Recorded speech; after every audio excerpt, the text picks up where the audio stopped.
Narcissists move on by finding someone else to abuse, and the victim moves on by finding themselves. Those statements carry a lot of meaning and a lot of truth. And I think to an extent they speak to themselves. But it's interesting to really explore what that means, in particular for you. When the narcissist has broken their partner, their person, their supply, to the point where that person has nothing of good to offer the narcissist, or at least nothing sufficiently good, nothing sufficiently potent. That's when they discard you. That's when they put you in the back burner. That's where they put you back into the harem garage. I mean, there are many different ways to put it, but basically, they disregard you in their mind, at least temporarily. And they do it in a way that makes you feel really bad. It makes you feel discardable, even if they didn't actually discard you. And when narcissists do that to you, obviously, they're onto somebody else or onto something else that supplies them better. But you, because you're left in this confused, devastating place, and the confusion comes from the fact that usually when the narcissist leaves you, it either catches you by surprise, like you didn't expect it, or it comes off the back of a devaluation that didn't really make sense to you. It didn't really make sense how somebody at the beginning could have been all about you, the love bombing. But then in the run up to their discard, they were just indifferent towards you. They say that you mean a lot to them, but then their actions show that you don't really mean anything to them. And that causes confusion, that causes dissonance, cognitive dissonance. So whatever the fact pattern that would have built up them actually leaving you or moving on to something else, you're left in a confused place, you're left in a devastated place, and you're trying to put your pieces back together.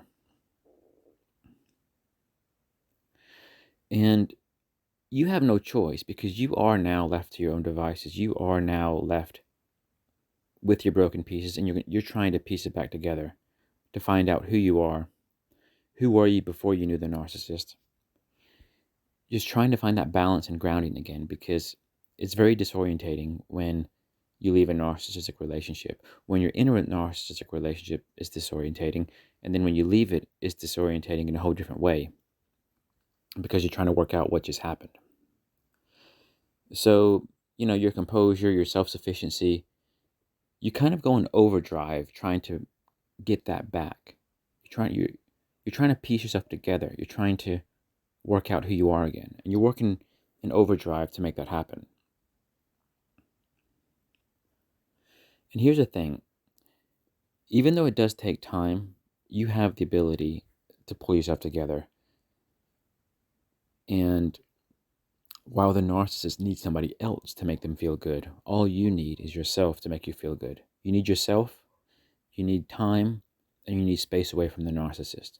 If you have those three factors with just a little bit of positivity, that's all it takes.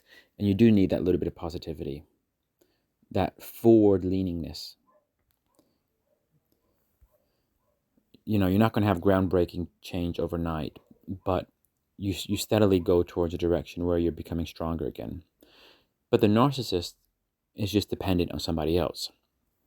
And here's the thing.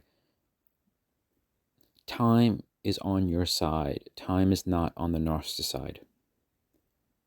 When the narcissist discards you and they're onto somebody new, that high, that excitement of the new person with the narcissist, that's going to be short-lived. And then they're back into this insufficient place, this place of insufficiency, this place where their supply needs are not being met, this place where they might think they want you or other people back into their life again to help them get their supply needs met. You, on the other hand, when the narcissist is away, you steadily improve day by day, week by week, whereas their time is limited with a new person before they realize the new person isn't doing the job anymore. You cannot underestimate the importance of that statement, which is time is on your side, and time is not on the narcissist's side, but it's always on your side. It's always on the side of the person who's healing and has the capability to heal. Time is never on the side of the person who doesn't have the ability to introspect and heal, but rather uses other people, because they work really hard to get people into a position where that person will supply them, but then that doesn't last very long. And when their new person doesn't work out, once again, they're left empty-handed. And then when they're left empty-handed, they're trying to work out, you know, how can they get their needs met, both short-term and long-term. When it comes to getting the short-term needs met, sometimes they'll go back to exes, ex-partners, ex-romantic partners, to see who takes the bait to let them back in, even if just for a little bit of distraction, a little bit of, excitement. Sometimes they'll do very adventurous things. And when I say adventurous, I mean stupid things like heavy drinking, heavy drugs, drug use, porn, sex, binging, things like that. And then what they really want is another long-term fix, another long-term person who will stick around with them and be their main supply. And that's the problem with that is it's so hard to come across. It doesn't matter how hot or handsome a guy or girl is.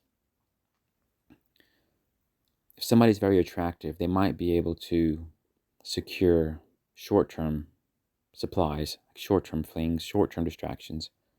But to get somebody to stick with you long-term,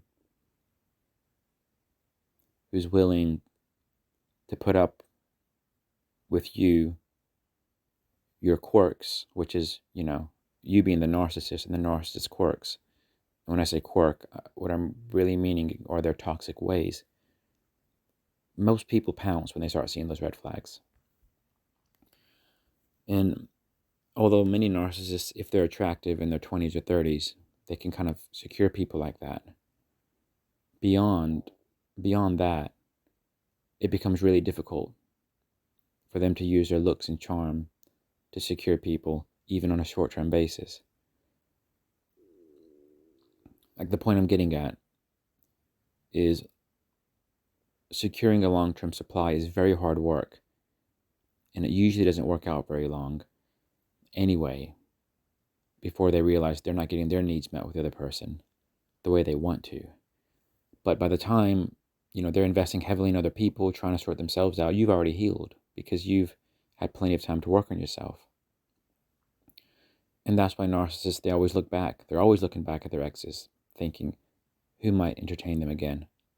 Who's in a good place in their life? Who's worth pursuing again? If you're in a good place in your life, the narcissist will deem you worth pursuing again.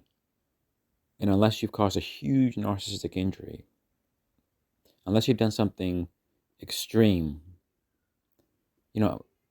any relationship has conflicts, but unless you did something extreme to make them terrorized of you, they will entertain the idea of coming back, and they possibly will come back. If you heal, that is, because then you have something to offer them. Anytime you have anything to offer anybody, they want a piece of the action. And they're really tuned into that.